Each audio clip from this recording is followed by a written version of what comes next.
Hinawakan ni Adrian ang kamay ko habang tinitingnan ang ultrasound. Sofia, babaguhin ng batang ito ang buhay natin. Bulong niya habang may kislap sa kanyang mga mata. Sa loob ng 5 taon naming pagsasama, ito ang sandaling pinangarap ko, ang magkaroon ng sariling pamilya. Akala ko ang munting buhay sa sinapupunan ko ang magiging matibay na anchor ng aming pagsasama. Pero pag uwi namin sa bahay, ang bitbit niyang regalo ay hindi damit para sa baby, kundi papeles ng annulment. Sinabi niya sa akin ng walang kurap, "Huwag mong gamitin ang batang yan para manatili sa bahay na ito dahil tapos na tayo, Sofia." Napatulala ako sa mga puting papel na nakalapag sa aming hapagkainan. Ang hapunan na inihanda ko para ipagdiwang ang magandang balita ay unti-unti nang lumalamig, kasing lamig ng boses ng lalaking pinangakuan kong mamahalin habang buhay. "Adrian, anong klaseng biro ito? Kasasabi mo lang kanina?" Iyon ay para sa harap ng Dr. Sofia. Putol niya sa akin habang nagsasali ng alak. Hindi siya tumitingin sa akin. Kailangan ko maging maayos na asawa sa record. Pero ang totoo, matagal ko nang hinihintay ang pagkakataong ito. My business is expanding and frankly, you're no longer the asset I need. Parang may humigop ng hangin sa paligid ko. Ang bawat sakripisyo ko, ang pag-iwan sa karir ko bilang accountant para tulungan siyang itayo ang kumpanya niya mula sa wala, ang pag-aalaga sa kanya sa bawat puyat at pagod, ay biglang nabura ng isang salita. Asset. Asset? Adrian, asawa mo ako, at ito, hinaplos ko ang aking tiyan. Ito ang anak natin. Anak? Tumawa siya ng mapait. Sa tingin mo ba ay maniniwala ang korte na akin yan?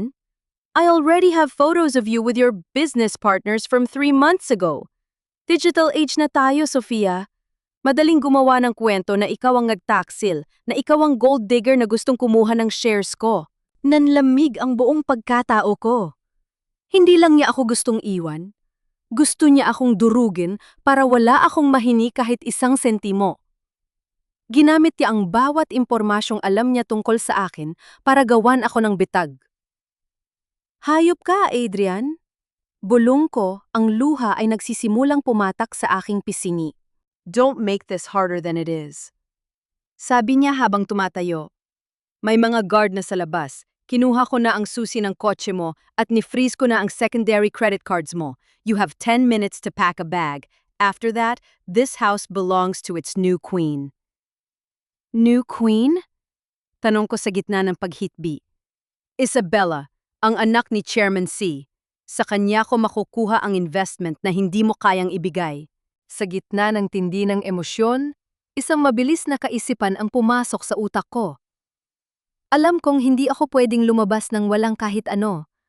Habang nagpapanggap akong papasok sa kwarto para mag-impact, mabilis akong lumihis patungo sa kanyang study room. Alam ko ang password ng kanyang personal safe, ang petsa ng aming tasal na hindi pa niya napapalitan. Nanginginig ang aking mga daliri habang binubuksan ang vault. Kinuha ko ang isang itim na USB drive na alam kong naglalaman ng mga backup ng financial statements ng kumpanya. Kung itatapon niya ako na parang basura, sisiguraduhin kong may dala akong ebidensya ng bawat pisong pinaghirapan ko. Eksaktong paglabas ko ng study room, ay hinarang ako ng 2 malalaking lalaki na nakauniporme ng security guard. "Ma'am, oras na po," sabi ng isa ng walang emosyon. "Nasaan si Adrian?" Hamon ko, pilit na itinatago ang USB sa loob ng aking suot na jacket. "Nasa labas na po siya. Hinihintay si Miss Isabella." Kinaladkad nila ako palabas ng mansyong itinuring kong tahanan sa loob ng 5 taon. Sa labas, bumubuhos ang malakas na ulan ng Manila, tila nakikiramay sa aking pagkadurog.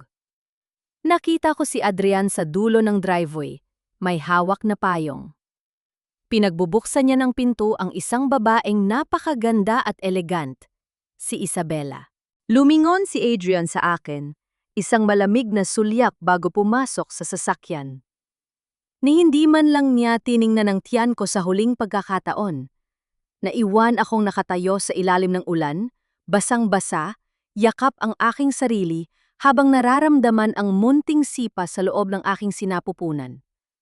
Wala akong pera, wala akong sasakyan, at ang tanging pamilyang mayroon ako ay ang aking nanay Rosa sa Tondo na matagal ko nang hindi nabibisita dahil sa pagbabawal ni Adrian. Huminga ako ng malalim, hinayaan ng malamig na tubig na humalos sa aking mga mainit na luha. Hindi pa tayo tapos, Adrian. Bulong ko sa gitna ng kulog. Akala mo ay nakuha mo na ang lahat. Pero nakalimutan mo. Ako ang accountant mo. Alam ko kung saan nakatago ang bawat butas ng yaman mo. Sa gitna ng dilim, isang puting van ang huminto sa tapat ko. Akala ko ay tutulungan ako, ngunit nang bumukas ang bintana, nakita ko ang muka ng isang lalaking madalas kong makita sa mga news reports tungkol sa mga loan sharks. Sofia, di ba? Ngisi ng lalaki. Nasaan ang asawa mo? Sabi niya ikaw ang magbabayad ng utang niya ngayong gabi. Nanlaki ang mga mata ko. Hindi lang ako itinapon ni Adrian, ginawa niya akong pain para sa kanyang mga utang sa labas. Naramdaman ko ang panlalamig ng aking mga kamay habang nakatitig sa ngisi ng lalaking nasa loob ng van. Ang ulan ay patuloy na humahagupit sa aking balat, pero ang takot na nararamdaman ko ngayon ay mas matindi pa sa lamig. Sinubukan kong humakbang paatras pero ang bigat ng aking tiyan at ang madulas na semento ay nagpabagal sa aking kilos. Anong utang? Wala akong alam sa sinasabi niyo. Sigaw ko, pilit na pinapatatag ang aking boses sa gitna ng kulog. Huwag ka nang magmalinis, Sofia. Sabi ng lalaki habang dahan-dahang binubuksan ang pinto ng van. Iniwan sa amin ni Adrian ang kopya ng marriage contract niyo at ang titulo ng lupain sa probinsya na nakapangalan sa iyo. Sabi niya, ikaw ang bahala sa interes habang inaayos niya ang malaking investment niya kay Isabella. Napatigil ako. Ang lupain sa probinsya, yon ang tanging pamanang iniwan sa akin ni Papa bago siya namatay. Isang maliit na sakahan na pinaghirapan niya buong buhay niya. Akala ko ay ligtas ang titulo sa loob ng aming vault sa bahay. Pero ngayon ay malinaw na. Ninakaw yun ni Adrian bago pa man niya ako palayasin. Hindi niyo pwedeng makuha yon. Illegal ang ginagawa niyo. Sigaw ko muli. Illegal din ang hindi pagbabayad, Sofia. Kaya sumama ka na sa amin ng maayos kung ayaw mo masaktan ang batang yan. Banta ng lalaki. Eksaktong papunta na sa akin ang lalaki nang may dumaang humaharurot na jeepney. Hindi ako nag-atubili. Gamit ang huling lakas ko, tumakbo ako patungo sa gitna ng kalsada at kumapit sa likuran ng jeep. Para! Para! Sigaw ko sa driver. Halos madulas ako, pero naramdaman ko ang isang kamay na humilas sa akin paakyat. Hala, ma'am? Ingat po, buntis pa naman kayo. Sabi ng isang ginang na pasahero habang inaalayan akong maupo. Lumingon ako sa likod. Nakita ko ang puting van na huminto, tila nag-aalinlangan kung susunod sa gitna ng siksikang trapiko ng Manila sa gabi. Huminga ako ng malalim, pilit na pinapakalma ang mabilis na tibok ng aking puso. Salamat po, bulong ko sa ginang, habang nanginginig ang aking mga kamay na nakahawak sa aking tiyan. Baby, kapit lang tayo, hindi tayo susuko. Kinuha ko ang aking cellphone sa bulsa para tawagan si Nanay Rosa. Pero bago ko pa man mahanap ang pangalan niya, sunod-sunod na notifications ang lumitaw sa screen ko. Galing sa social media. Isang post mula sa isang sikat na gossip blog ang bumungad sa akin. May mga litrato roon, mga litratong binanggit ni Adrian kanina. Kuha yon sa isang sikat na bar sa Makati noong nakaraang buwan. Sa litrato, tila ba may kahalikan akong isang lalaki, bagaman malabo ang anggulo. Ang caption? Businessman's wife scandal. Sofia, asawa ng rising entrepreneur na si Adrian, huling-huli sa akto na may ibang lalaki habang buntis? Ang gold digger na asawa, pinalayas na sa mansyon. Binasa ko ang mga komento. Kaya pala mukhang laging malungkot si Adrian, pinagtatak sila na pala. Sayang ang ganda, ang dumi ng budi. Baka hindi kay Adrian ang dinadala niya. Dapat lang sa kanya yan. Gold digger na, taksil pa. Ang hiya ay tila isang malapot na putik na lumulunod sa akin. Ang bawat salita ay parang sampal sa aking dangal bilang babae at bilang ina. Gusto kong sumigaw sa loob ng jeep. Gusto kong ipagtanggol ang sarili ko. Pero kanino? Sa mga taong hindi naman ako kilala? Sa lipunang mas madaling maniwala sa kasinungalingan kaysa sa katotohanan? Nakarating ako sa Tondo pagkalipas ng 1 oras. Ang ingay ng mga tricycle, ang amoy ng kanal, at ang siksikang mga bahay ay malayo sa katahimikan ng mansyon sa Forbes Park. Pero dito, alam kong may ligtas akong matatakbuhan. Sa harap ng isang maliit na tindahan, nakita ko si Nanay Rosa. Nang makita niya akong basang-basa, puno ng dumi at umiiyak, agad niyang binitawan ang mga tinitinda niya at tumakbo sa akin. "Sofia! Diyos ko anak! Anong nangyari sa iyo?" Yakap niya sa akin. Ang init ng kanyang yakap ang siyang nagpabuhos ng lahat ng luhang pinipigilan ko. "Nay, si Adrian, kinuha niya ang lahat. Pinalayas niya ako." Hikbi ko sa kanyang balikat. Pinasok ako ni Nanay Rosa sa loob ng aming munting bahay. Pinagbihis niya ako at binigyan ng mainit na sopas. Kahit mahirap lang kami, hindi niya ako hinusgahan. "Hayaan mo sila, Sofia. Ang mahalaga narito ka. Hindi ka pababayaan ng Diyos, lalo na't may inosenteng buhay dyan sa loob mo." Nang kumalma na ako, naalala ko ang itim na USB sa aking jacket. Kinuha ko ito at tinitigan. Pagkatapos, sinubukan kong i-access ang aking personal savings account sa cellphone para pambilisan na ng mga kailangan ni nanay.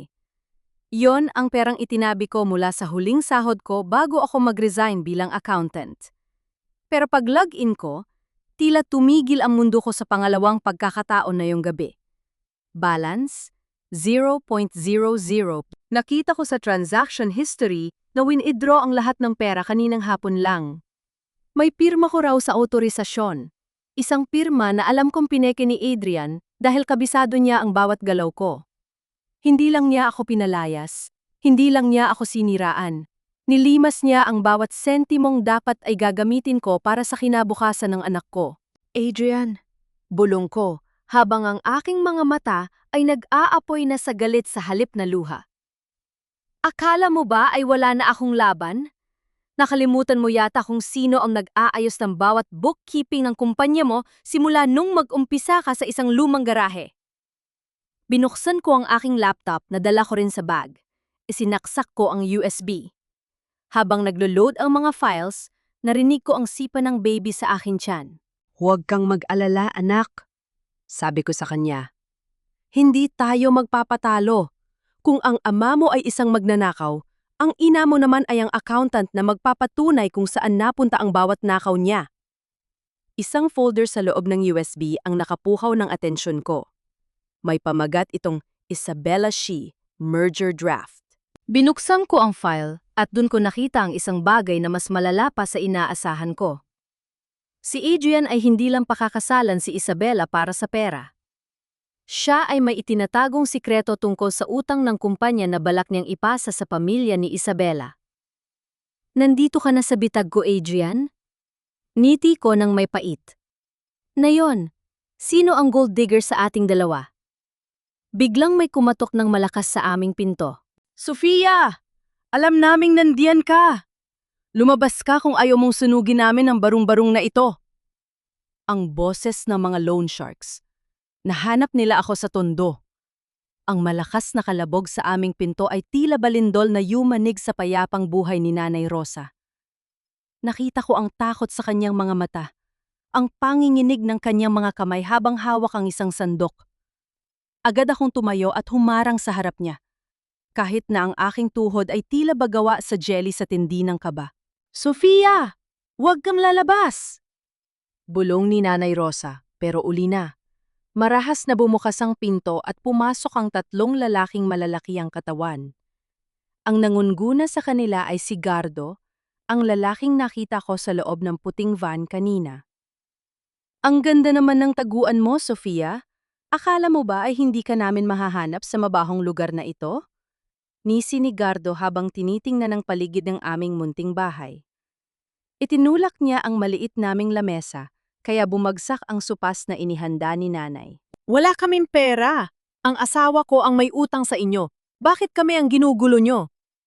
Sigaw ko, pilit na itinatago ang panginginig ng aking boses. Dahil ikaw ang asawa, at ikaw ang nakapirma sa mga garantiyang ibinigay niya. Sagot ni Gardo. Nilapitan niya ako at dinala ang kanyang muka sa tapat ng sa akin. Alam mo ba kung magkano ang utang ni Adrian sa amin? 20 milyong piso. At sabi niya nasa iyo ang titulo ng lupain sa probinsya na pambayad. Ninakaw niya ang titulong yon mula sa akin. Pinaliyas niya ako dahil buntis ako at dahil gusto niyang pakasalan si Isabela Sai. Natahimik ang mga lalaki nang banggitin ko ang pangalan ni Isabela. Nagkatinginan sila. Mukhang alam din nila kung gaano kalakas ang pamilya Sai. Makimik kayo. Pagpapatuloy ko, pilit na ginagamit ang aking otoridad bilang dating accountant. Kung sasaktan niyo ako o ang nanay ko, wala kayong mapapala. Patay na ang record ko sa bangko dahil nilimas ni Adrian ang lahat. Pero kung bibigyan niyo ako ng oras, mapapatunayan ko sa inyo na niloloko lang din kayo ni Adrian. Gagamitin niya ang investment ni Isabela para makatakas patungong ibang bansa at iiwan niya kayong lahat na nakanganga. Tinitigan ako ni Gardo ng matagal. Nakita ko ang pag-aalinlangan sa kanyang mga mata. Matalino ka nga, gaya ng sabi ni Adrian. Sige. Bibigyan kita ng 3 araw, pero tandaan mo ito, Sofia. Kapag wala kaming nakuha sa loob ng 3 araw, hindi lang bahay na ito ang masusunog. Sisiguraduhin kong sa kalsada ka manganganak bago kita tuluyang patahimikin. Nang makaalis sila, napasalampak ako sa sahig.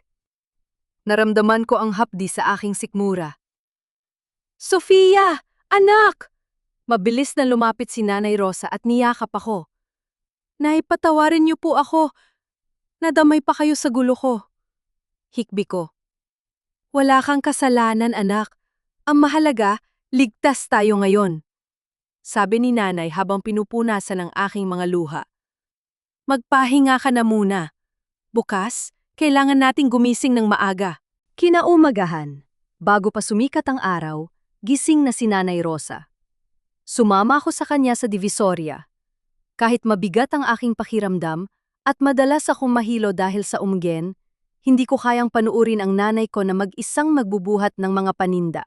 Dun sa gitna ng ingay ng mga tricycle at amoy ng sariwang isda, nagsimula ang bago kong buhay. Ang dating Mrs. De Vega na nakasuot ng designer clothes, ngayon ay nakasuot na ng lumang t-shirt at tsinelas, nag-aayos ng mga tumpok ng tuyo at bagoong. O Aling Rosa, sino itong magandang katulong mo? Tanong ni Aling Puring ang kapitbahay naming tindera na kilala sa pagiging mapanira.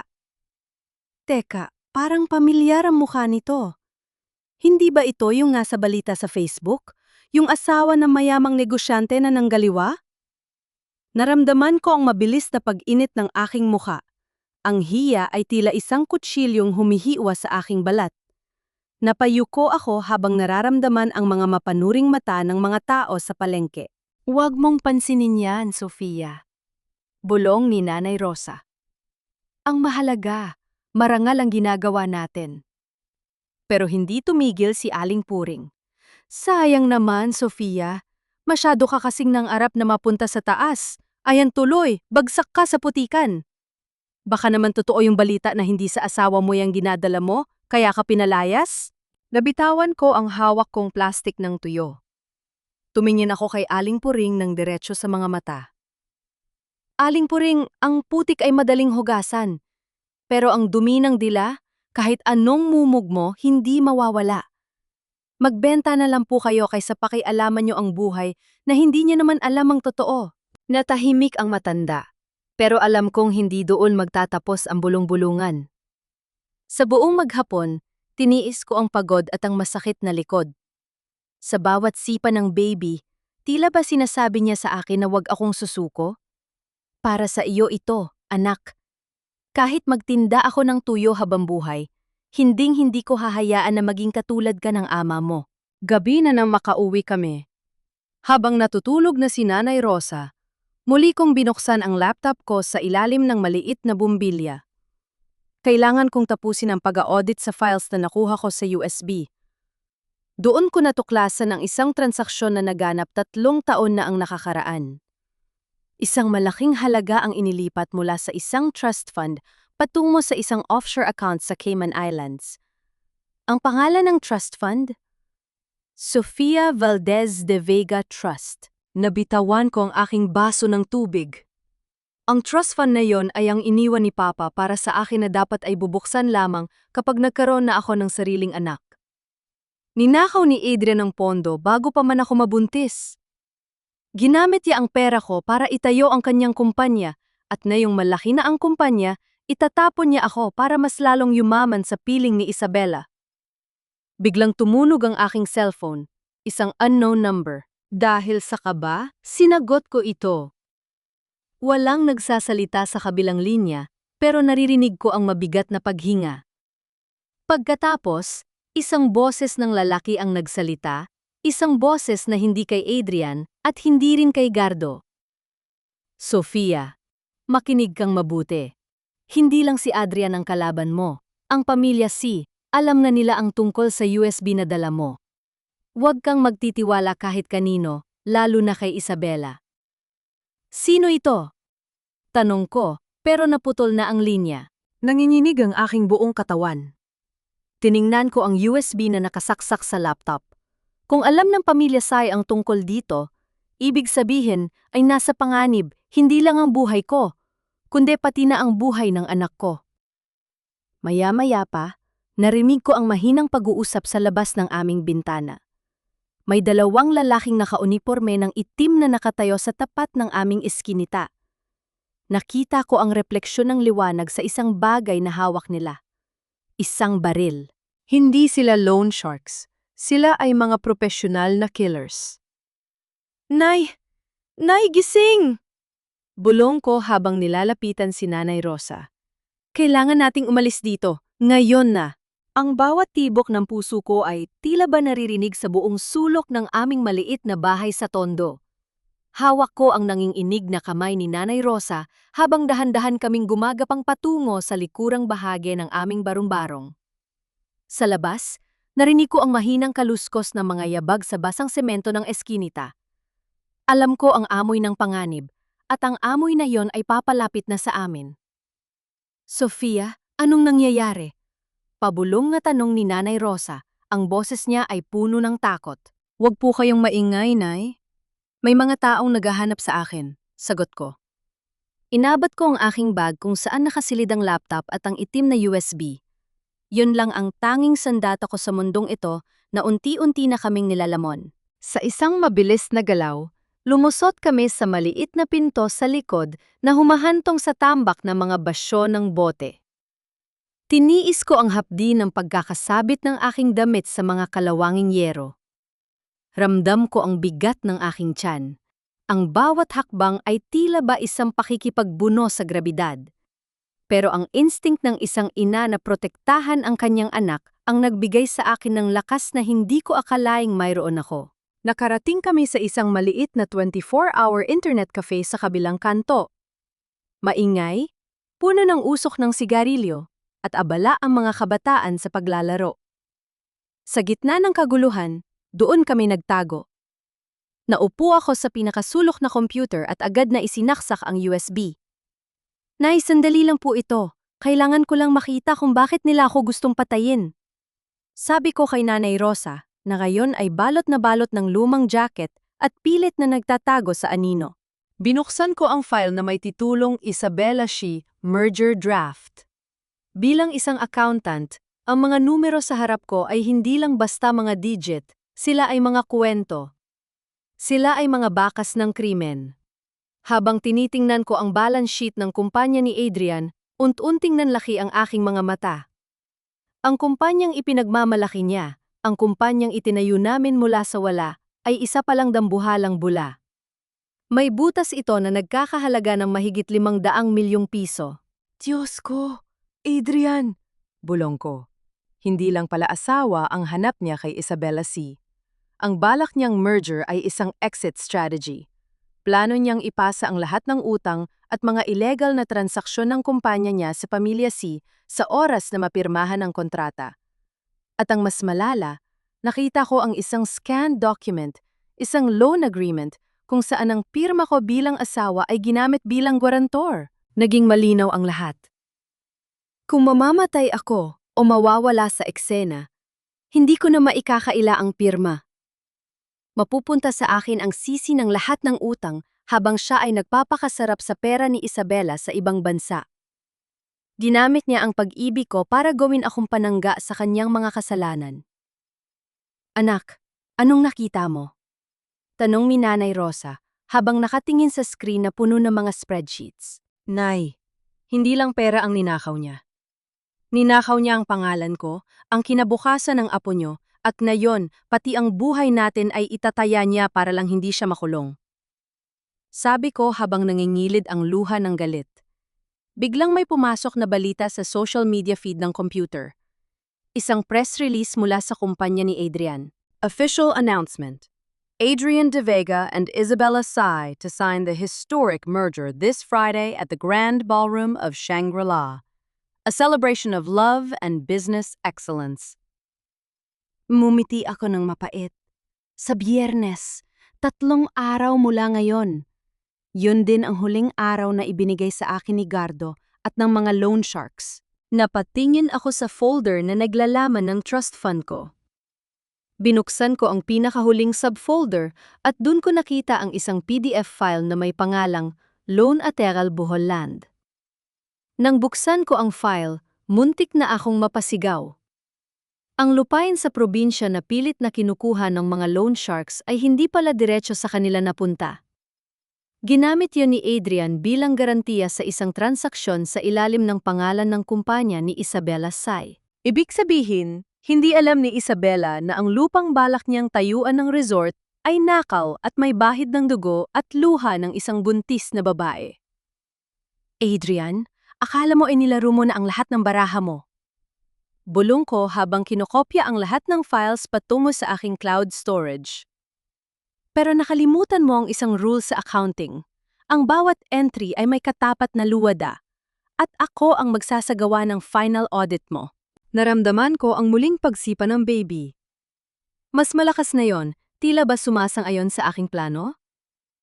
Nay, hindi tayo pwedeng manatili sa tondo. Kailangan nating makalapit kay Isabela. Sabi ko habang tinatanggal ang USB. Pero Sofia, paano? Napaka makapangyarihan nila. At ang mga taong nasa labas ng bahay natin, may isang paraan, Nay. Sabi ko habang tinitingnan ang aking refleksyon sa madilim na monitor. Ang Sofia na iyakin at mahina ay wala na. Ang nakikita ko na ngayon ay ang Sofia na wala nang takot mawalan dahil kinuha na sa kanya ang lahat. Pupunta tayo sa simbahan ng Quiapo bukas ng umaga. Alam kong doon laging pumupunta si Isabela tuwing Huwebes para sa kanyang debosyon. Ipakikita ko sa kanya ang regalo na inihahanda ng mapapang-asawa niya. Ngunit bago pa man kami makatayo, isang lalaking naka-uniforme ng guard ang lumapit sa amin. Hindi siya ang guard ng internet cafe. Nakita ko ang isang pamilyar na tatak sa kanyang t-shirt, ang security agency na pag-aari ni Adrian. Mrs. De Vega, pinapatawag na po kayo ni Sir Adrian. Sabi niya na may malamig na tinig habang hinahawakan ng aking braso. Nanigas ako. Nahanap na nila kami. Naramdaman ko ang malakas na pintig ng kaba sa aking dibdib nang higpitan ng guard ang hawak sa aking braso. Sa loob ng maingay na internet cafe, tila tumigil ang lahat para sa akin. Ang amoy ng usok at pawis ay naging masangsang at ang malamig na tingin ng lalaki ay tila isang hatol ng kamatayan. Pitiwan mo ang anak ko! Sigaw ni Nanay Rosa. Sinubukan niyang ihampas ang kanyang luma at mabigat na bag sa lalaki. Pero itinulak lang siya nito ng marahas, kaya napasandal si Nanay sa isang computer desk. Nay! Hiyaw ko. Doon bumuhos ang galit ko. Tintunan ko ang guard ng diretso sa mga mata.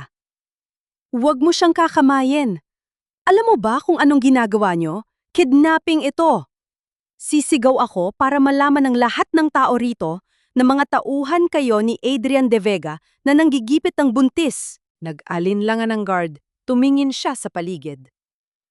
Ang mga kabataang naglalaro ng video games ay nagsimula ng magtangal ng kanilang mga headphones at tumingin sa aming direksyon. Sa tondo, ang gulo ay mabilis makahatak ng atensyon. At alam ng guard na hindi siya makakalabas ng buhay kapag nagalit ang mga tao rito. Sumama na lang kayo ng maayos, ma'am. Ayaw ni Sir Adrian ng eksena. Bulong niya pero lumuwag ang kapit niya. Ginamit ko ang pagkakataong yun. Magnanakaw! Magnanakaw! Sigaw ko ng buong lakas habang itinuturo ang guard. Sa isang iglap, nagkagulo sa loob ng cafe. Ang mga tambay sa labas ay nagsimulang pumasok. Sinamantala namin ni Nanay Rosa ang kalituhan. Hinila ko siya patungo sa madilim na eskinita sa likod ng internet cafe. Suot ang tsinelas na halos maputol na sa bilis ng aming pagtakbo. Nagtago kami sa isang maliit na bodega ng mga scrap metals hanggang sa sumikat ang araw. Hindi ako nakatulog. Ang bawat sipa ng baby sa aking tiyan ay tila isang paalala na wala na kaming oras. Kailangan kong maunahan si Adrian bago niya tuluyang maisara ang merger sa Biyernes. Sofia, ayos ka lang ba? Ang putla mo na, anak! Pag-aalala ni Nanay Rosa habang pinupunasan ng pawis ko gamit ang kanyang bimpo. Kailangan nating makarating sa Quiapo, Nay. Doon lang tayo magiging ligtas sa gitna ng maraming tao. Sagot ko. 8:00 ng umaga nang makarating kami sa labas ng simbahan ng Quiapo. Ang init ng sikat ng araw, ang ingay ng mga nagtitinda ng kandila, at ang amoy ng sampagwita ay bumalot sa amin. Nagsuot ako ng malaking hoodie at sunglasses para itago ang aking muka. Alam kong anumang oras ay baka makita kami ng mga tauhan ni Adrian. Naupo kami sa isang sulok, malapit sa pintuan ng simbahan kung saan dumadaan ang mga deboto. Maya-maya pa, isang mamahaling puting Mercedes-Benz ang huminto sa tapat. Bumaba ang 2 bodyguard at kasunod niyon ay isang babaeng napakaganda, si Isabella C. Kahit sa gitna ng maraming tao, nagniningning ang kanyang elegance. Pero napansin ko ang isang bagay na hindi nakikita sa mga magazine. Ang kanyang mga mata. Malungkot ang mga ito. Hawak niya ang isang rosaryo at dahan-dahang pumasok sa loob ng simbahan. Dito na lang kayo, Nay. Ako na ang lalapit sa kanya. Bulong ko. Mag-iingat ka, Sofia. Dahan-dahan akong sumunod sa loob. Ang lamig ng loob ng simbahan ay tila humaplos sa aking pagod na katawan. Nakita ko si Isabella na lumuhod sa gitnang bahagi, malayo sa kanyang mga bodyguard na nananatili sa may pintuan. Lumapit ako at lumuhod sa tabi niya, tila ba isa ring deboto na nagdarasal. Magandang umaga, Miss Isabella. Mahina kong sabi, hindi tumitingin sa kanya. Napansin kong napatigil siya sa pag-aantanda. Hindi siya lumingon pero ramdam ko ang tensyon sa kanyang balikat. Sino ka? Kung hihingi ka ng tulong, lumapit ka sa foundation namin. Hindi pera ang kailangan ko, Isabella. Ang kailangan mo ay ang katotohanan. Sabi ko habang inilalabas ang aking cellphone at ipinapakita ang isang picture ng balance sheet na nakuha ko sa USB. Ang merger na pipirmahan mo bukas, hindi yun tagumpay. Yun ay ang pagsalba mo sa isang lalaking baon sa utang na 500 milyong piso. Doon na siya lumingon sa akin. Nanlaki ang kanyang mga mata nang makilala niya ako. Sofia? Ang asawa ni Adrian? Tiningnan niya ang screen ng cellphone ko. Nakita ko ang pagbabago ng kanyang ekspresyon, mula sa pagkagulat, patungo sa matinding pagdududa. Impossible. Adrian said the company is doing great. He said you were mentally unstable and had an affair. Mumiti ako ng mapait habang hinahawakan ng aking malaking tiyan. Tingnan mo ako, Isabella. Mukha ba akong baliw? O mukha ba akong inang itapon sa kalsada para lang hindi mo malaman na ang gagamitin niyang puhunan para sa kasal niyo ay ang nakaw na trust fund ng tatay ko? What are you talking about? Nanginginig niyang tanong. Ang lupain sa Bohol na balak niyang itayo ng resort para sa kumpanya niyo? Collateral yon sa isang loan shark. Kapag pumirma ka bukas, Isabella, hindi lang pangalan mo ang madadamay. Ang buong yaman ng pamilya C ang sasagot sa mga kasalan ng hindi nyo ginawa. Biglang lumapit ang isa sa kanyang mga bodyguard. Ma'am Isabella, is there a problem? Tumingin si Isabella sa akin, Pagkatapos ay sa bodyguard. Isang mahabang katahimikan ang namayani. Naririnig ko ang tibok ng aking puso. Ito na ang huling pagkakataon ko. Kung isusuko niya ako, tapos na ang laban. No, Ernesto, she's just an old friend, sabi ni Isabela, sabay baling muli sa akin. Ang kanyang boses ay naging matigas. Tell me everything, Sofia. Pero kung napatunayan kong nagsisinungaling ka, sisiguraduhin kong hindi ka na makakaalis sa lugar na ito. May mas malala pang balita, Isabela. Bulong ko habang inilalabas ang huling alas ko, isang voice recording ni Adrian na kausap ang kanyang loan shark. Hindi ka lang niya pakakasalan para sa pera. Pinaplano niya ang pagkawala mo pagkatapos ng merger para siya ang maging sole owner ng lahat. Nabitawan ni Isabela ang kanyang rosaryo. Ang tunog ng mga butil nito sa sahig ng simbahan ay tila hudyat ng pagbasag ng kanyang tiwala. Ang tunog ng pagbagsak ng rosaryo ni Isabela sa marmol na sahig ng simbahan ng Quiapo ay tila ba umalingaw, now sa aking buong pagkatao. Sa bawat butil na nagkakalat, nakita ko ang unti-unting pagkadurog ng imahe ni Adrian na binuo niya sa kanyang isipan. Isang mahabang katahimikan ang namayani sa pagitan naming dalawa, habang ang mga deboto sa paligid ay patuloy sa kanilang mga bulong na dalangin. Dahan-dahang pinulot ni Isabela ang kanyang rosaryo. Ang kanyang mga kamay, na kanina ay punong-puno ng otoridad, ay nanginginig na ngayon. Tiningnan niya ako, hindi na bilang isang kaaway, kundi bilang isang salamin ng sarili niyang kinabukasan kung hindi siya kikilos. Bakit mo ito ginagawa, Sofia? Tanong niya sa isang pause na boses. Kung totoo ang lahat ng ito, kung si Adrian ay isang halimaw, bakit ka pa nagpakita sa akin? You could have just run away with your mother. Dahil bago ako naging asawa ni Adrian, ako ay isang accountant, Isabela. Mariin kong sagot habang pilit na pinatitibay ang aking tindig sa kabila ng panghihina. At bilang accountant, hindi ko kayang makita ang isang balance sheet na puno ng dugo at kasinungalingan. Pero higit sa lahat, ginagawa ko ito para sa anak ko, ayokong lumaki siya na ang tanging pamanang dala niya ay ang kahihiyan ng kanyang ama. Inabot ko sa kanya ang isang maliit na folder na naglalaman ng mga printout ng merger draft at ang bank transfers patungo sa Cayman Islands. Basahin mo ang mga numerong ito, Isabela. Ang kumpanya ni Adrian ay isang dambuhalang butas. Ang balak niyang sapsapin o i-absorb ng kumpanya niyo ang mga utang niya ay mangyayari sa oras na lumapat ang panulat mo sa kontrata bukas. Binasa ni Isabela ang mga dokumento ng mabilis. Ang kanyang mga mata ay naniningkit sa bawat pahinang binubuklat. Ang kanyang talino bilang isang negosyante ay unti-unting nagpapatunay na ang bawat salitang sinabi ko ay may basehan. He promised me a global expansion, bulong ni Isabela, tila ba kinakausap ang sarili. Sinabi niya na ang property sa Bohol ay magiging flagship ng aming luxury resort line. All this time, I was just a financial shield for him. Hindi lang yan, Isabela. Dugtong ko, ang boses ko ay naging mas malamig. May nakita akong email sa USB niya.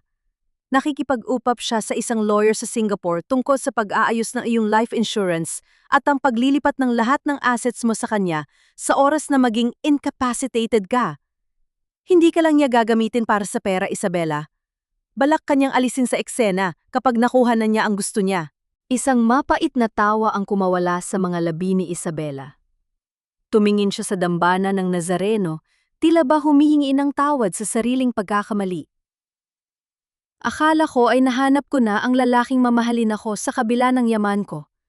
It turns out, my wealth was the only reason he even looked at me. Biglang lumapit ang kanyang bodyguard na si Ernesto, mukhang balisa. Ma'am Isabela, we need to leave. May mga lalaking nakauniporme ng itim na nakatayo sa labas ng simbahan. Mukhang hinahanap nila ang babaeng kausap nyo. Naramdaman ko ang mabilis na sipa ng kaba sa aking dibdib. Nahanap na nila kami ni Nanay Rosa. Don't worry, Sofia. Sabi ni Isabela habang maingat na itinutago ang mga dokumento sa kanyang mamahaling bag. Ang kanyang muka ay biglang nagbago. Ang kalungkutan ay napalitan ng isang matalas at mapanganib na determinasyon. Adrian thinks he's a master chess player, but he forgot that I was raised by Chairman C. I don't just play the game, I own the board. Hinawakan niya ang aking kamay. Ang lamig ng kanyang balat ay tila ba naging yelo na nagpatigil sa takot ko. Follow Ernesto. May secret exit ang simbahan para sa mga VIP donors. Dadalhin kayo sa isa sa mga safe house ng pamilya ko. Doon ay ligtas kayo ni Aling Rosa. Anong plano mo, Isabela? Tanong ko habang inaalayan ako ni Ernesto na tumayo. Bukas ang Biyernes, di ba? Nisi ni Isabela, isang nising puno ng pait at katusuhan. Hahayaan ko siyang ituloy ang merger event. Hahayaan ko siyang isuot ang kanyang pinakamahal na suit at tumayo sa harap ng media. I want him to feel the peak of his success bago ko siya ihulog sa harap ng buong mundo. Kailangan ko bang pumunta? Tanong ko, hawak ang aking tiyan. Yes, Sofia, kailangan mong nandun because you are the chief auditor of his downfall. Humanda ka dahil bukas, sisiguraduhin nating ang bawat numerong ninakaw niya ay babayaran niya ng kanyang kalayaan. Inakay kami ni Ernesto palabas ng simbahan sa isang madilim na pasilyo. Bago kami tuluyang makalayo, lumingon ako kay Isabela. Nakatayo siya sa gitna ng simbahan, tila ba isang reyna na naghahanda para sa isang madugong digmaan. Nakarating kami sa safe house sa Makati bago magtanghali. Ligtas din si Nanay Rosa bagaman bakas sa kanyang muka ang matinding pagod at takot. Habang nakaupo ako sa malambot na kama, naramdaman ko ang muling pagsipa ng aking baby. Konting tiis na lang, ana. Bulong ko. Bukas, matatapos na ang pagtatago natin. Bukas, malalaman ng lahat na ang inang itinapon nila sa putikan ay ang siyang wawasak sa tore ng kasinungalingan ng ama mo. Binuksan ko ang telebisyon sa loob ng safe house. Isang balita ang bumungad sa akin. Breaking news! Adrian De Vega, ang bida ng love and business merger bukas, ay naglabas ng pahayag tungkol sa kanyang nawawalang asawa. Ayon sa kanya, nagnakaw daw si Sofia ng mahatalagang dokumento at pera bago tumakas kasama ang isang sindikato. May pabuya na ang sinumang makakapagturo sa kinaroroonan nito. Napatigil ako nang makita ang litrato ko sa screen. Ang litrato ko noong araw ng aming kasal, na ngayon ay ginagamit na para sa isang manhunt. Biglang bumukas ang pinto ng safe house at pumasok si Isabela kasama ang isang team ng mga abogado at IT experts. Don't look at the news, Sofia. Sabi ni Isabela habang inilalapag ang isang mamahaling gown sa ibabaw ng kama. That's his last desperate move. Ngayon, simulan na nating i-audit ang huling hininga ng kumpanya niya. I have the bank records of the She Group. Let's see where those investments really went. Ngunit sa gitna ng aming paghahanda, tumunog ang cellphone ni Isabela. Isang video call mula kay Adrian. Isabela, love? Bungad ni Adrian sa screen. Ang kanyang mukha ay puno ng huwad na pag-aalala.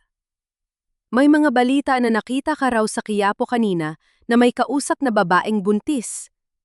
Are you okay? Did that woman hurt you? Mag-ingat ka, she's dangerous and mentally unstable. Tumingin si Isabela sa akin bago sumagot sa telpono. Isang malamig na ngiti ang sumilay sa kanyang mga labi. Don't worry, Adrian. Everything is under control. Actually, I'm preparing a big surprise for you tomorrow at the signing. You won't believe what I've found. Surprise? I love surprises, love. Tawa ni Adrian, hindi alam na ang bawat salita niya ay tila pako sa sarili niyang kabaong. Pagkaputol ng tawag, tiningnan ako ni Isabela. He's watching me, Sofia. At alam kong may mga tao siyang nakapaligid sa building na ito. We need to be careful. Ang merger event bukas ay hindi lang isang signing. It's a trap. Para kanino? Tanong ko. Para sa ating lahat. Sagot ni Isabela. Dahil nalaman ko lang, Adrian hired a private security team to escort me to a remote location right after the signing. He's not waiting for the merger to be finalized. He's planning to finish me tomorrow night. Nanlamig ang buong pagkatao ko. Ang laban na ito ay hindi na lang tungkol sa pera o danggal. Ito ay naging isang labanan para sa aming mga buhay. Ang katahimikan sa loob ng safe house sa Makati ay nabasag ng isang nakakangilong tunog. Ang ringtone ng luma at depindot na cellphone ni Nanay Rosa. Kanina pa kami balisa dahil sa balitang manhunt laban sa akin. Pero ang tawag na ito ang nagdala ng tunay na kilabot. Nanginginig na sinagot ni Nanay ang telepo. Hello? Sino ito? Hindi lumipas ang 5 segundo, binitawan ni Nanay Rosa ang cellphone. Ang kanyang mukha ay nawala ng kulay. Tila ba nakakita siya ng isang multo sa gitna ng tanghali. Sofia? Ang bahay natin sa Tondo? Hikbi ni Nanay. Sina Aling Puring? Tinawagan ako. Sinusunog daw ang iskinita natin. At may mga lalaking naghahanap daw sa atin. May dalang mga litrato mo. Nanlamig ang buong pagkatao ko. Hindi lang ako ang target ni Adrian. Handa siyang magsunog ng isang buong komunidad para lang ilabas ako sa pinagtataguan ko. Alam niyang ang aking kahinaan ay ang mga taong mahal ko. Stop, Sofia! It's a trap! Pigil ni Isabella nang makita niyang kinuha ko ang aking bag. Adrian wants you to panic. He wants you to go back to Tondo where he has full control. Doon kanya mas madaling mapapatahimik. Isabella, hindi mo naiintindihan. Ang mga kapitbahay ko, ang mga gamit ni Nanay, lahat ng alaala ni Papa nandun. Sigaw ko sa gitna ng desperasyon. Ang buhay niyo at ng anak mo ang pinakamahalagang alaala, Sofia. Sigaw ni Isabella pabalik, ang kanyang boses ay puno ng otoridad. Ernesto, lock the doors. No one leaves this unit until I say so. Ngunit huli na ang lahat para sa lohika. Sa labas ng unit, narinig namin ang isang malakas na pagsabog mula sa parking lot ng building. Kasunod niyon ay ang pagtunog ng fire alarm. Ma'am Isabella, may bomb threat sa building. We need to evacuate now! Sigaw ng isa pang security detail na pumasok sa kwarto. Sa gitna ng gulo, habang nakakandara pa ang lahat patungo sa fire exit, nawalay ako kay Isabella at Nanay Rosa dahil sa dami ng taong lumalabas sa bawat unit. Ang usok mula sa basement ay unti-unti nang umaakyat, nagpapadilim sa paningin ko. Nay! Isabella! Tawag ko. Pero ang tanging naririnig ko ay ang hiyawan ng mga tao at ang tunog ng alarm. Nakarating ako sa isang madilim na bahagi ng hagdanan nang may isang kamay na humablot sa aking buhok at pilit akong hinila patungo sa isang maintenance room. Isang pamilyar na amoy ng mamahaling pabango at sigarilyo ang gumalot sa akin. Si Adrian.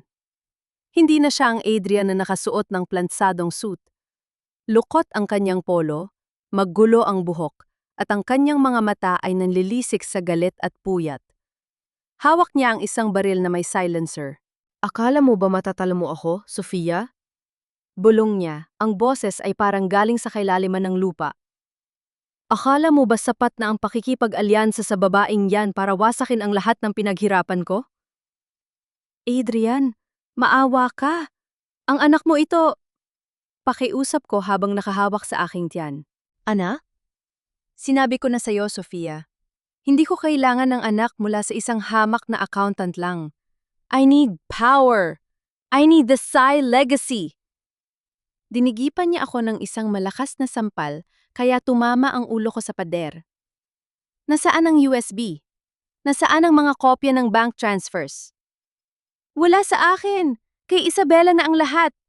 Huli na ang lahat, Adrian. Alam na ng buong mundo kung sino ka. Sigaw ko sa kanya, kahit na ang paningin ko ay nagdidilim na dahil sa sakit ng ulo ko. Kung ganoon, wala na rin pala akong dapat panghinayangan. Ngisi ni Adrian. Isang demonyong ngisi na kailanman ay hindi ko nakita sa loob ng 5 taon. Alam mo ba kung anong mangyayari bukas? Ipapahayag ko sa media na namatay ka sa sunog sa Tondo habang sinusubukan mong tumakas dala ang perang linakaw mo. Tragic, right? The pregnant wife consumed by greed and fire. Hinila niya ako patungo sa isang bukas na bahagi ng rooftop kung saan ang hangin ay humahagupit ng malakas.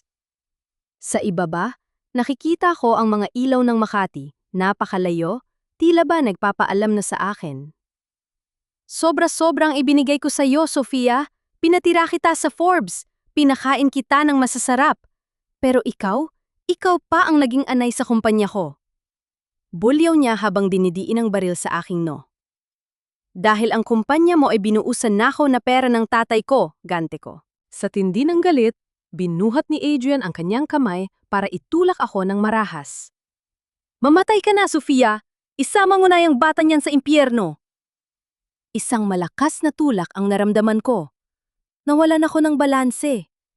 Ang aking mga paa ay lumutang sa hangin bago ako bumagsak ng pasubsob sa matigas na simento ng rooftop ledge. Ah! Isang matalim na sakit ang gumuhit mula sa aking balakang patungo sa aking buong katawan. Naramdaman ko ang isang mainit na likido na dumadaloy sa aking hita. Takot na takot akong tumingin sa ibaba. Dugo. Ang puting bestida ko ay unti-unti nang nababahiran ng pula. Ang baby ko! Bulong ko habang ang paningin ko ay tuluyan ng lumalabo. Tumawa si Adrian habang pinapanood akong mamaluktot sa sakit. Goodbye, Sofia. Salamat sa lahat. Akmang lalapit siya para tuluyan akong ihulog mula sa rooftop nang biglang bumukas ang pinto ng may malakas na kalabog. Adrian De Vega! Drop the weapon! Hindi yon boses ng pulis. Yon ay boses ni Isabela. Kasunod ang isang kawan ng mga media cameramen na may mga live feed na nakatutok sa amin. Ang bawat galaw ni Adrian, ang kanyang pag-amin at ang aking duguang kalagayan, lahat ay napanood ng buong bansa sa real time. Nabitawan ni Adrian ang baril. Ang kanyang mukha ay naging kasing puti ng papel. Ang tor ng kanyang kasinungalingan ay hindi lang gumuho. Ito ay sumabog sa harap ng milyon-milyong tao. Ngunit sa gitna ng tagumpay na iyon, tanging isang bagay lang ang nasa isip ko. Ang munting buhay sa loob ko na tila ba unti-unti nang bumibitiw? Isabela, ang anak ko, huling bulong ko bago ako tuluyang lamunin ng dilim. Ang unang naramdaman ko sa aking paggising ay ang matapang na amoy ng disinfectant at ang malamig na hangin ng aircon. Pilit kong iminulat ang aking mga mata, pero ang liwanag ng puting kisame ay tila sumusugat sa aking paningin. Masakit ang bawat bahagi ng aking katawan, lalo na ang aking balakang na tila ba biniyak ng isang dambuhalang palakol. Mabilis kong hinaplos ang aking tiyan. Isang matinding takot ang bumalot sa akin nang maramdaman ko ang kaba sa aking dibdib. Ang baby ko? Mahina kong tanong, ang boses ko ay halos pabulong na lang dahil sa tuyong lalamunan. Gising ka na, anak! Isang mainit na kamay ang humawak sa akin. Si Nanay Rosa, mugto ang mga mata at halatang hindi natulog ng maraming gabi. Huwag kang malikot, Sofia. Ligtas ang bata. Isang himala, anak. Sabi ng doktor, kung hindi dahil sa maagang pag-agap ni Miss Isabela, baka wala na kayong dalawa. Napahagulgol ako sa ginhawa. Hindi ko alintana ang hapdi ng mga tahi sa aking katawan. Ang munting buhay sa loob ko ay lumaban kasama ko. Sa gitna ng dilim at pagtataksil ni Adrian, ang batang ito ang naging liwanag na tumangging mamatay. Bumukas ang pinto ng private suite at pumasok si Isabela. Wala na ang kanyang maskara ng pagiging isang matapang na heiress. Nakasuot siya ng simpleng jeans at t-shirt at bakas sa kanyang mukha ang tunay na pag-aalala. You're a fighter, Sofia. Sabi niya habang inilalapag ang isang basket ng mga sariwang prutas. I already cleared the hospital bill. Ernesto and my private team are guarding this floor. Walag makakalapit na tauhan ni Adrian dito. Salamat, Isabela. Salamat sa paglitita sa amin. Bulong ko. Don't thank me yet. Seryosong sagot niya habang nauupo sa tabi ng aking kama. Adrian is in temporary custody. Pero alam mo naman ang kapangyarihan ng pera sa bansa natin? His lawyers are working double time. Sinusubukan nilang palabasin na ang nangyari sa rooftop ay isang accident at ikaw ang naunang sumalakay sa kanya. Ang media feed na nakuha natin? They are claiming it was edited. Naramdaman ko ang mabilis na pag-init ng aking dugo. Kahit sa harap ng kamatayan, wala pa ring balak sumuko ang halimaw na yon. Ang bawat sakripisyo ko, ang bawat patak ng dugo ko sa rooftop na yon ay balak pa rin niyang baliktarin. Hindi niya magagawa yan, mariin kong sabi. Isabela, nasaan ang laptop ko? Nasaan ang USB? Inabot ni Isabela ang isang manipis na folder mula sa kanyang bag. My IT experts and forensic auditors finished the task while you were unconscious. Sophia, we found it.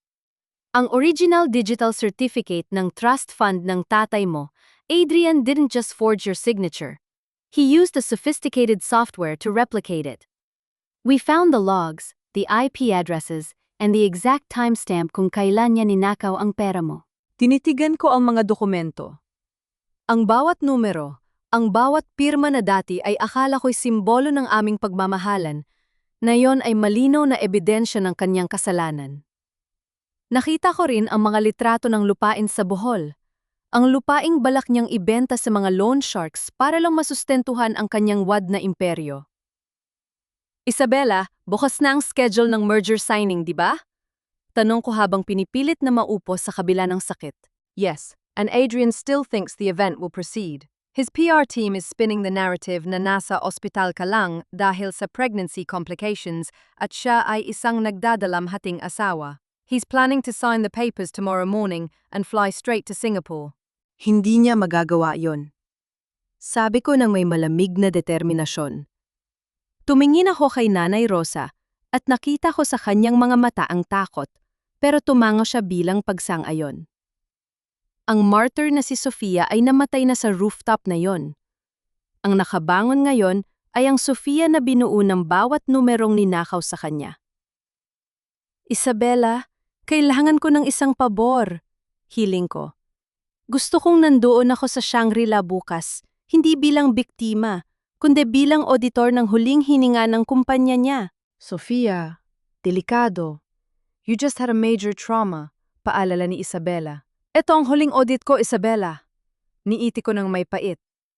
At sisiguraduhin kong sa harap ng bawat kamera, sa harap ng pamilya mo, at ng buong bansa, malalaman nila na ang bawat sentimo sa bulsa ni Adrian De Vega ay may bahid ng nakaw. Inabot ko ang isang suot kong maliit na kwintas na may pendant na lock. Binuksan ko ito. Sa loob ay may nakatagong maliit na micro SD card. Ito ang huling piraso ng puzzle na hindi ko ipinakita kahit kanino. Ang recording ng usapan ni Adrian at ng kanyang abogado noong gabing inihanda nila ang merger, kung saan inamin niyang balak niyang idispatcha kaming dalawa ni Isabela pagkatapos makuha ang pera. Isabela, hindi lang kumpanya ang kukunin niya sa inyo.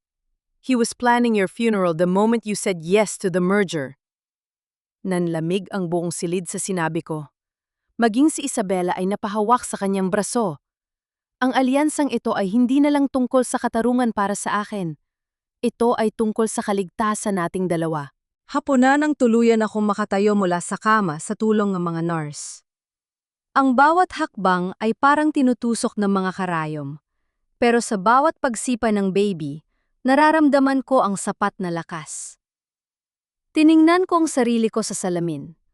Maputla ako, may mga pasa sa mukha, pero ang mga mata ko ay mas matalas pa sa kahit anong scalpel. Nay, ihanda niyo po ang puting damit ko. Sabi ko kay Nanay Rosa. Ang damit na isinuot ko nung araw na sinabi ni Adrian na babaguhin ng batang ito ang buhay namin. Ngayong araw, ang batang ito nga ang magbabago sa tadhana naming lahat. Ngunit habang naghahanda kami, isang hindi inaasahang text message ang dumating sa cellphone ni Isabela. Galing kay Adrian. Isabela, love. I know you're with Sophia. Tell her that if she shows up tomorrow, her mother won't survive the night in that hospital. I have people everywhere. Just sign the papers and everyone stays alive. Napatigil kami sa gitna ng silid. Ang banta ng ahas ay hindi pa tapos. Si Adrian ay handang pumatay ng bawat taong mahal ko para lang hindi siya bumagsak. Tumingin ako kay Isabela. Sa kanyang mga mata, nakita ko ang parehong takot at galit. Pero sa sandaling yon, alam kong wala na kaming atrasan. Humanda ka, Adrian. Bulong ko sa hangin. Dahil sa bawat banta mo, lalong tumitibay ang pako sa kabaong na inihanda ko para sa'yo. Ang gabi bago ang nakatakdang merger signing ay tila isang dambuhalang anino na untunting lumalamon sa katinuan ko. Sa bawat pagpikit ko, naririnig ko ang boses ni Adrian sa text, isang banta na kasing talim ng patalim sa leeg ni Nanay Rosa. Tumingin ako sa aking ina na mahimbing na natutulog sa sofa ng ospital. Walang malay na ang kanyang buhay ay ginagamit na bilang taya sa isang maduming sugal. Sofia, hindi tayo pwedeng magpadala sa takot. Bulong ni Isabela habang nakatayo sa tabi ng bintana, nakatingin sa mga ilaw ng lungsod. Adrian is desperate. Ang mga banta niya ay tanda na wala na siyang ibang baraha. He's trying to paralyze us. Isabela, nanay ko ang pinag-uusapan natin. Sagot ko, ramdamang pang-inginig ng aking boses. Kung may mangyari sa kanya, hinding-hindi ko mapapatawad ang sarili ko. Lumapit sa akin si Isabela at hinawakan ang aking mga kamay. Ernesto has already coordinated with the police force that isn't on Adrian's payroll. We are moving your mother to a private wing under the Psy Group's name tonight. Walang makakapasok doon na hindi namin tauhan. Trust me, Sofia, we have to finish this tomorrow. Habang inililipat si Nanay Rosa, nanatili ako sa loob ng sweep para busisiin ang huling batch ng files na nakuha ni Isabela mula sa server ng bangko.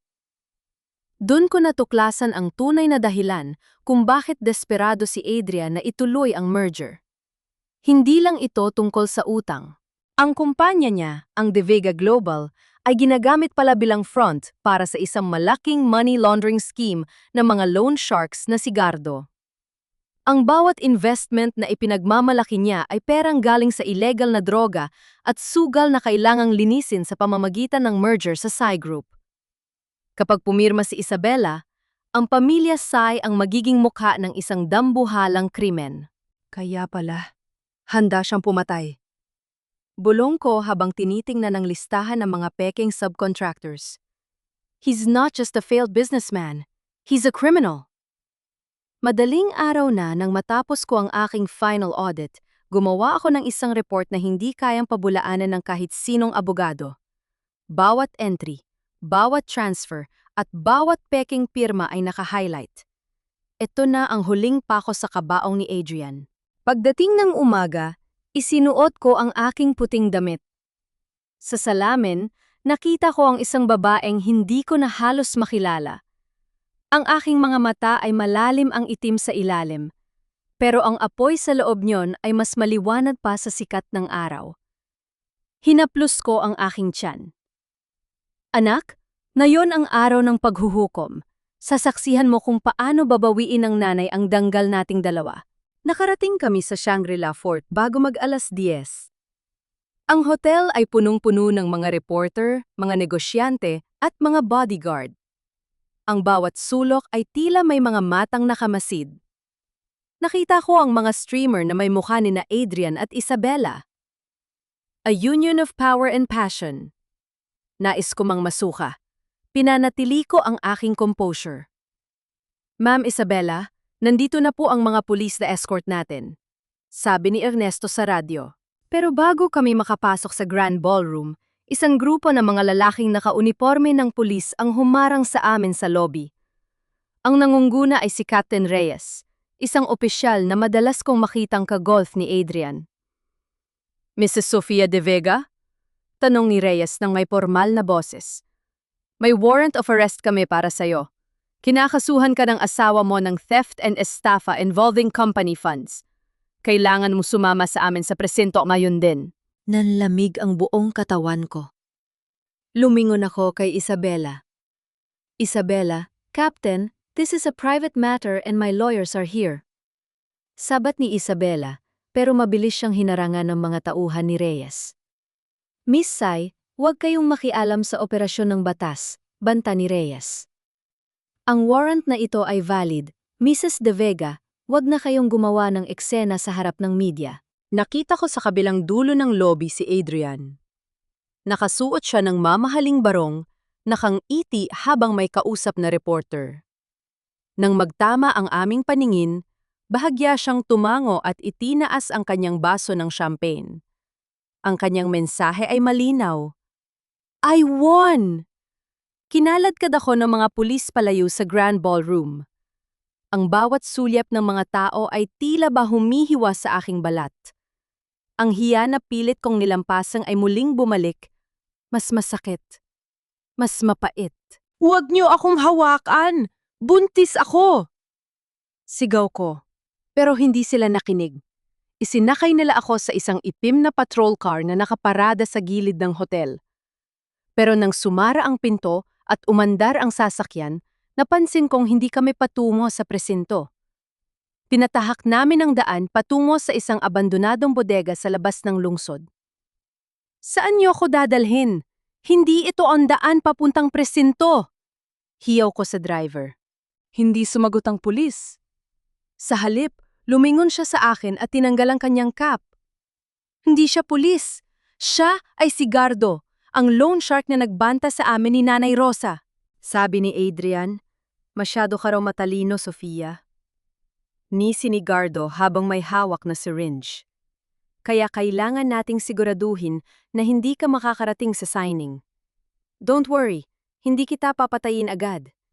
Gusto ni Adrian na mapanood mo sa news mamaya kung paano siya naging bilyonaryo habang ikaw ay nakakulton sa impyerno ko. Naramdaman ko ang tusok ng karayom sa aking braso. Unt-unting nagdilim ang aking paningin. Ang huling naisip ko ay ang baby ko. Patawarin mo ako, anak. Nabigo ang nanay. Habang nawawalan ako ng malay, narinig ko ang tunog ng isang malakas na busina at ang pagbangga ng sasakyan. Ang huling nakita ko ay ang mukha ni Isabela na mabilis na bumababa mula sa isang SUV, may hawak na baril, at ang sigaw ni Ernesto. Sugod! Sofia, gising! Huwag kang bibitiw! Ang boses ni Isabela ang unang bumasag sa kadilimang bumabalot sa aking isipan. Dahan-dahan kong iminulat ang aking mga mata at bumungad ang nag-aalalang mukha niya sa loob ng isang humaharurot na SUV. Ramdam ko pa rin ang bigat ng aking ulo dahil sa sedatibong itinurok ni Gardo, pero ang hapdi ng aking braso ay tila naging kuryenteng gumising sa aking katinuan. Nasaan tayo? Tanong ko, pilit na iniaayos ang aking upo sa gitna ng hilo. Pabalik na tayo sa Shangri-La. Sagot ni Isabela habang hawak ang isang tablet. Ernesto intercepted Gardo's car just in time. Gardo and the fake cops are now in the hands of the real NBI. But Adrian is already on stage, Sofia. He thinks you're gone. He's about to sign the contract in 5 minutes. Ang baby? Isabela, ang baby ko. Hinaplus ko ang aking tiyan nang may panginginig. Ligtas siya, Sofia. Sabi ng medic namin, mababa lang ang dosage na naiturok sa'yo, pero kailangan nating bilisan. We cannot let that monster put a pen on that paper. Nang makarating kami sa hotel, hindi na kami dumaan sa lobby. Inakay ako ni Ernesto sa isang service elevator patungo sa likod ng Grand Ballroom. Habang naglalakad sa madidilim na pasilyo ng backstage, naririnig ko ang dagundong ng palakpakan at ang boses ni Adrian na umaalingaw-ngaw sa mga speaker. This merger is not just about business, sabi ni Adrian. Ang kanyang boses ay punong-puno ng wad na emosyon. It's about trust. It's about building a future for the next generation. This is for my family and for the woman who will soon stand by my side as my partner in everything. Nais kong masok ka sa tindi ng kanyang kaplastikan. Sumilip ako sa siwang ng kortina. Nakita ko si Adrian na nakatayo sa gitna ng entablado, nagniningning sa ilalim ng mga spotlight. Sa harap niya ay ang dambuhalang kontrata na wawasak sa pamilya Sai at maglilibing sa akin sa limot. Now, Miss Isabella Sai, shall we make history? Tawag ni Adrian, lumingon sa bakanting upuan sa tabi niya, nagtataka kung bakit wala pa ang kanyang mapapangasawa. Doon na lumabas si Isabella mula sa backstage, diretso sa gitna ng entablado. Pero hindi siya nakangiti. Ang bawat hakbang niya ay tila tunog ng isang hatol. History is not written by liars and thieves, Adrian. Malakas na sabi ni Isabella sa microphone. Natahimik ang buong ballroom. Ang mga kamera ng media ay sabay-sabay na nakatutok sa kanila. Ang ngiti sa mukha ni Adrian ay unt-unting naging isang matigas na maskara. Isabella, love, what are you saying? The stress must be getting to you. Ang stress ay wala kumpara sa katotohanang bit-bit ng taong ito. Sabi ni Isabella, sabay turo sa pintuan ng backstage. Dun na ako humakbang palabas, suot ang aking puting damit na may bahid pa rin ng dumi mula sa rooftop at sa bodega. Naglakad ako ng tuwid patungo sa gitna ng entablado. Ang bawat sulyap ng mga tao, ang bawat flash ng kamera ay hindi na nagdala ng hiya sa akin. Ngayong araw, ang bawat pasa sa aking mukha ay isang badge of honor. Sofia? Bulalas ni Adrian. Nabitawan niya ang kanyang mamahaling panulat. Ang kanyang mukha ay nawalan ng kulay. Tila ba nakakita siya ng isang multo na bumangon mula sa sariling libingan. Adrian, remember the trust fund of my father. Panimula ko, ang boses ko ay matatag at malinaw, umaalingaw-ngaw sa buong ballroom. Ang perang sabi mo ay gagamitin natin para sa baby? You stole it! You forged my signature using a forensic software to cover your 500 million peso debt. Nagsisinungaling siya! She's mentally unstable! Sigaw ni Adrian sa media, pilit na ginagaslight ang lahat ng nakikinig. Security! Get this woman out of here! No one is moving, sigaw ni Isabella. Adrian, I suggest you look at the screen. Biglang nagbago ang presentation sa malaking LED screen sa likod nila. Hindi na ito logos ng kumpanya. Lumabas doon ang audit report na inihanda ko, ang mga bank transfers patungo sa Cayman Islands, ang listahan ng mga loan sharks na si Gardo, at ang pinakamatindi, ang video feed mula sa rooftop kung saan tinangka ni Adrian na ihulog ako. Isang malakas na singhapang umalingaw-ngaw mula sa mga panauhin. Ang media ay nagsimulang magkagulo. And here's the final audit of your soul, Adrian. Sabi ko, habang inilalabas ang recording mula sa aking pendant. Ipinatugtog niyo ng usapan niya kung saan balak niyang i-dispatcha kaming dalawa ni Isabella pagkatapos ng merger. You're not a businessman, Adrian. You're a parasite. Sabi ni Isabella, habang pinupunit ang kontrata sa harap ng kanyang mukha. The merger is cancelled. And the Shy Group is filing a multi-billion peso lawsuit against you for corporate fraud and attempted murder. Hindi ito totoo. Frame up ito. Sigaw ni Adrian, pero wala nang naniniwala sa kanya. Ang mga dating kasosyo niya ay nagsimulang umiwas ng tingin. Ang mga reporter na kanina ay pinupuri siya, ngayon ay tila mga buwayang handa na siyang lapain. Biglang bumukas ang mga pinto ng ballroom at pumasok ang mga tunay na opisyal ng pulisya at NBI. Adrian De Vega, you are under arrest for plunder, money laundering, and attempted murder, sabi ng opisyal habang kinakandado ang mga posa sa kanyang mga pulso. Tumingin si Adrian sa akin, ang kanyang mga mata ay punong-puno ng purong pot. Wawasakin kita, Sofia. Sisiguraduhin kong hindi mo masisikatan ng araw. You already tried, Adrian. Malamig kong sagot. At gaya ng bawat maling entry sa bookkeeping, nahanap din kita. Ngayon, pagbayaran mo ang bawat sentimong ninakaw mo sa danggal ko. Habang kinaladkad si Adrian palabas ng ballroom sa harap ng buong bansa, naramdaman ko ang isang matalim na sakit sa aking ibabang bahagi ng tiyan. Napahawak ako sa braso ni Isabella. Sofia!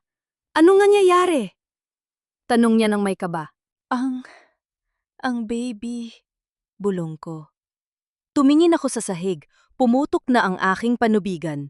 Isabella, manganganak na ako. Sa gitna ng tagumpay at ng bumagsak na imperyo ni Adrian, isang bagong buhay ang nagpasyang lumabas. Ang laban sa boardroom ay tapos na, pero ang pinakamahalagang laban ng buhay ko ay magsisimula pa lamang. Ang bawat ingay sa loob ng grand ballroom, ang hiyawan ng media, ang kalabog ng mga mesa at ang galit na sigaw ni Adrian ay biglang naglaho sa pandinig ko. Ang tanging naririnig ko na lang ay ang malakas at mabilis na pintig ng aking sariling puso at ang matalim na sakit na tila ba hinihiwa ang aking katawan sa dalawa. Ang puting bestida ko, na kanina lang ay simbolo ng aking pagtindig, ngayon ay basang-basa na. Sofia! Ernesto! Tumawag kayo ng ambulance. Ngayon na! Sigaw ni Isabella habang inaalayan akong maupo sa sahig ng entablado. Sa gitna ng aking paghihirap, nakita ko sa huling pagkakataon si Adrian habang kinakaladkad siya ng mga pulis palabas. Lumingon siya. Ang mukha niya ay balot ng pait at pagkatalo. Wala na ang kislap ng kanyang mga mata. Wala na ang kanyang kapangyarihan.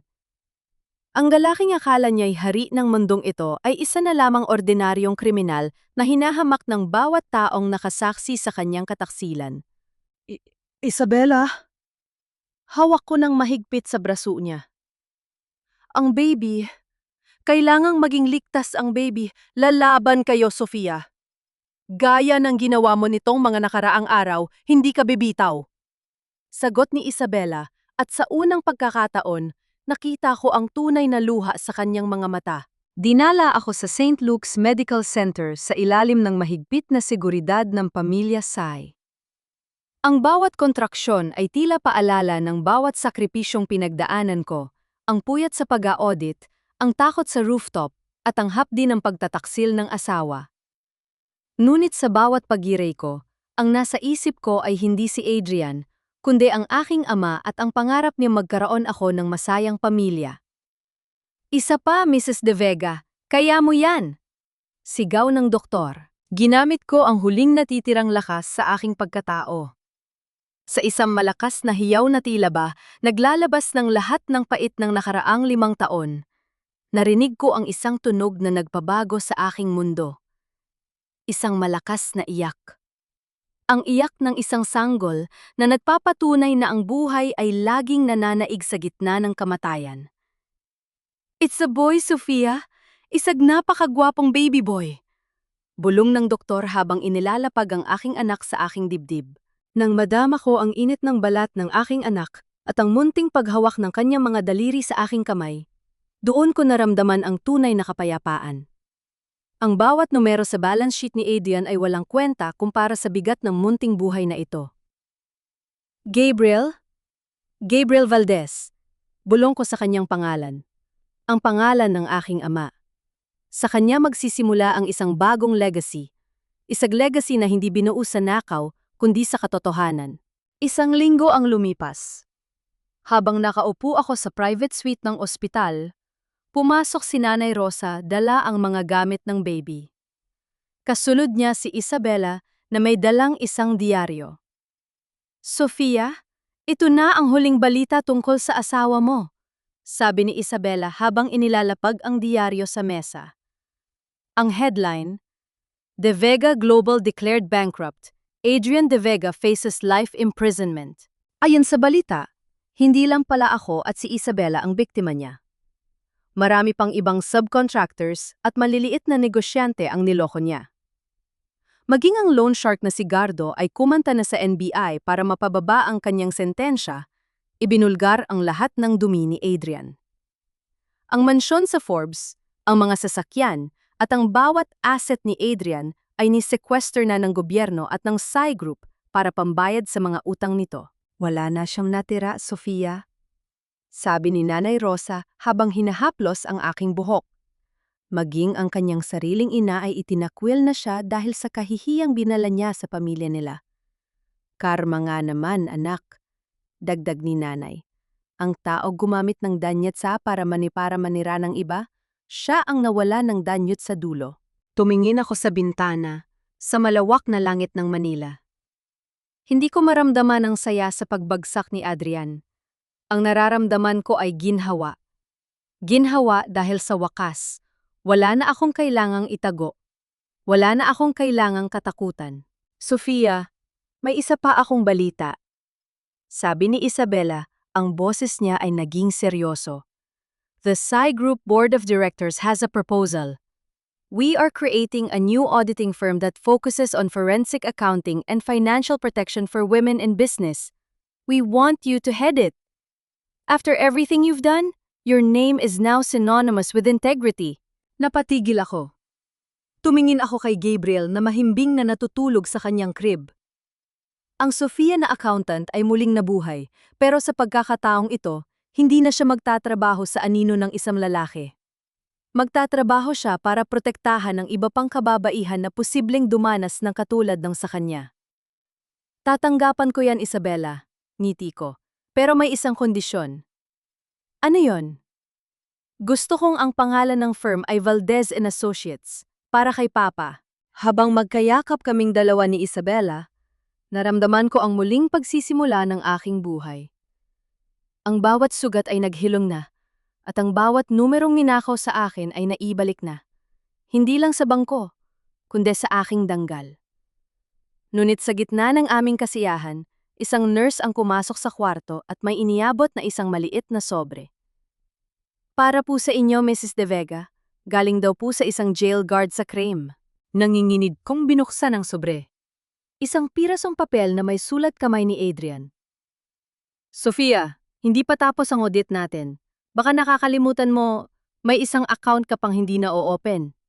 Ang account na magsasabi kung sino ba talaga ang nag-utos kay Gardo na sunigin ang bahay niyo sa Tondo. It wasn't me, Sofia. Ask your partner, Isabella. Nanlamig ang buong pagkatao ko. Dahan-dahan akong lumingon kay Isabella na ngayon ay nakangiti pa rin habang tinitingnan ng aking anak. May isa pa palang sikretong nakatago sa likod ng aming alyansa. Isang twist na hinding-hindi ko inaasahan. Nanginghinig ang aking mga daliri habang hawak ang sulat ni Adrian.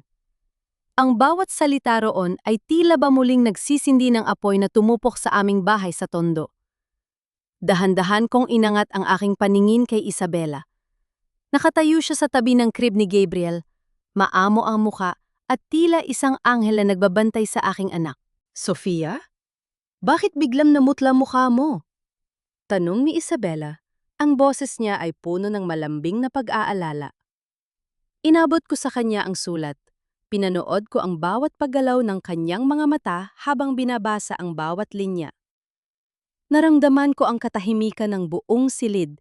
Isag katahimikang kasing bigat ng dambuhalang kaba sa aking dibdib.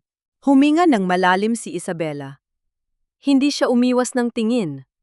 Dahan-dahan niyang ibinaba ang sulat sa mesa at hinarap ako ng may tatag na tanging mga saylang ang mayroon. Isang taon na ang nakakalipas, Sofia. Bago pa man tayo magkita sa Quiapo, alam ko na ang bawat dumi ni Adrian.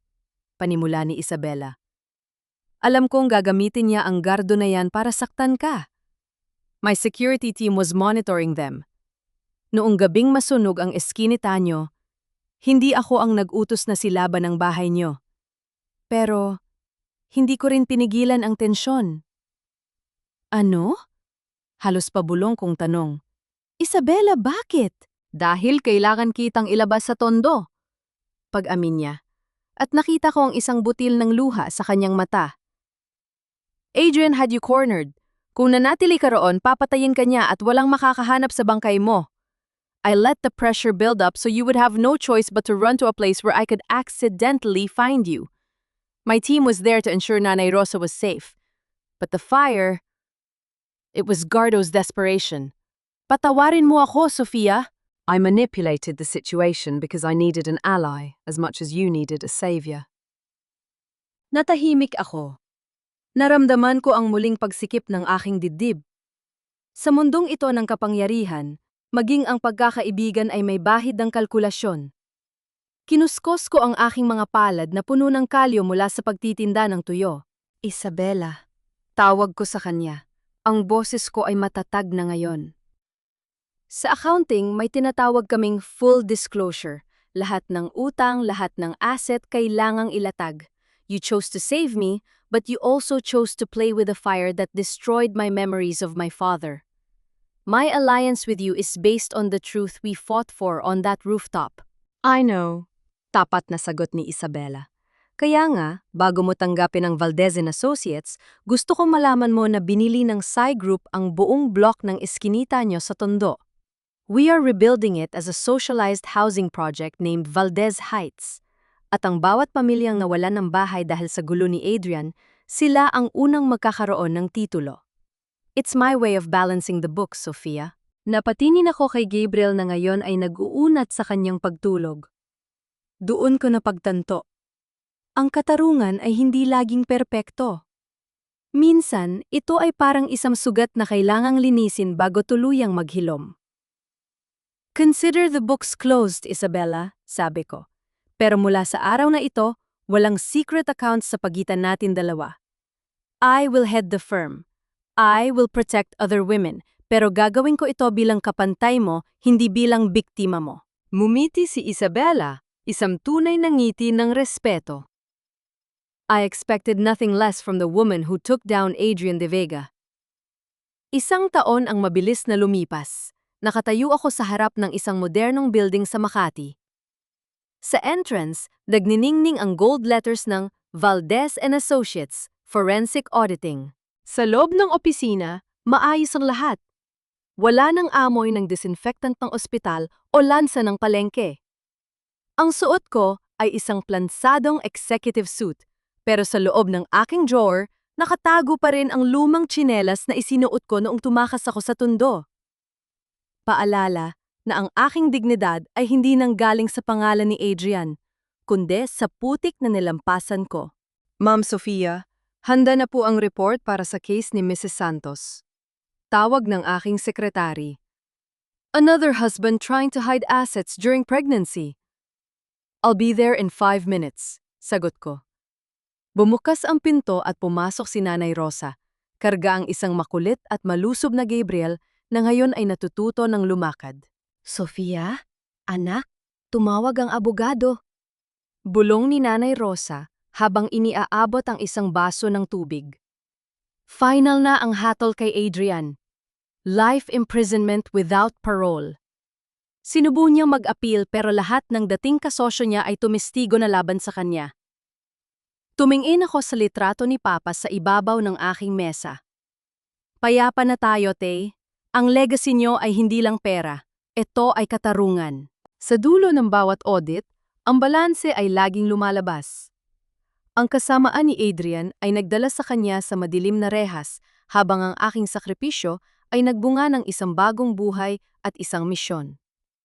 Lumapit ako kay Gabriel at hinalikan siya sa no. Anak, balang araw ituturo ko sa iyo na ang tunay na yaman ay hindi nabibilang sa dami ng zero sa bank account. Ang tunay na yaman ay ang lakas na bumangon muli kapag itinapon ka ng mundo sa putikan. Lumabas ako ng opisina, tangan ang aking briefcase at ang aking anak. Habang naglalakad ako sa hallway ng kumpanyang ipinangalan sa aking ama, naramdaman ko ang sikat ng araw sa aking mukha. Wala na ang takot, wala na ang hiya. Ako si Sofia Valdez at sa huling audit ng aking buhay, nahanap ko ang pinakamahalagang asset na hindi kailanman mananakaw ni Adrian, ang aking sarili.